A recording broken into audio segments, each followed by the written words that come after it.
Tunafahamu ya kwamba Diamond yuko zake huko nchini Nigeria katika kuhakikisha anamsapoti Juma Jux katika harakati zake za kimuziki. Pia tunafahamu ya kwamba Jux aliandaa show yake na tayari imekwisha fanyika, na show ilikuwa nzito sana, yani heavy, na Diamond aliweza kupanda na kuperform kuweza kwamba anahakikisha anamsapoti rafiki yake Juma Jux. Na tunafahamu kwamba Diamond aliondoka peke yake na wala akuongozana na mpenzi wake ama mke wake, ambapo tunamfahamu kwa jina la Zuchu, kipenda muite sukari ya Diamond Platnumz. Sasa huku nyuma kumekuwa na vibweka vingi sana.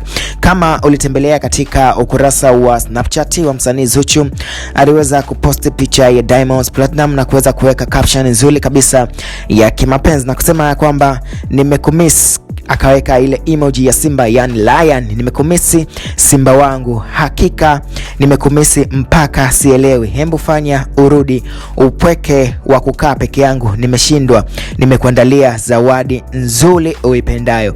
Sasa inaonekana kabisa ya kwamba Zuchu kwa muda huu hawezi kuishi mbali kabisa na Diamond Platnumz. Inaonekana licha ya maneno kuwa mengi sana, propaganda za hapa na pale siku za hivi karibuni, baada tu ya Diamond kuweza kuposti picha na Yami, maneno yakawa mengi, lakini Zuchu hakuweza kujibu chochote. Zuchu anaonekana kuwa na nguvu ya kutosha kwenye mahusiano yake kati yake yeye na Diamond Platnumz. Sasa Zuchu anaonekana kwamba amemisi mpenzi wake na anataka kwamba harudi haraka iwezekanavyo. Pia amemwandalia zawadi ambayo anaipenda Diamond Platnumz. Wow.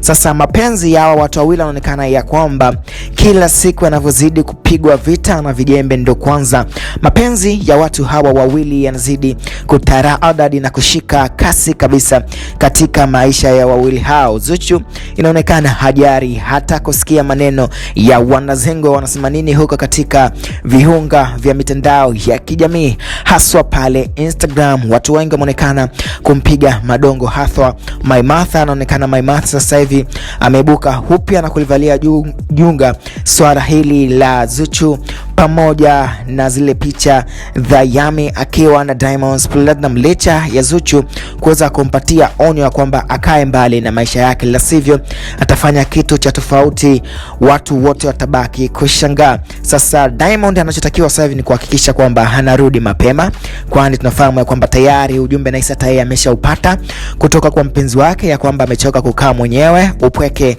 ameshindwa kabisa kuvumilia Zuchu na amemwandalia zawadi. Of course ni kitu kizuri kwenye mahusiano ya watu, ukiona watu wanazidi kupendana licha ya ups and downs za maneno mbalimbali kutoka kwa maadui ambao hawapendi kuona mapenzi ya watu husika yakienda sawa kabisa. Of course usahau kusubscribe kwenye YouTube channel yetu kama Kingzan TV kupata habari zaidi za mastaa wako wa kila siku ambao unawapenda hapa ndani ya Tanzania. Paka pale baadaye, bye bye.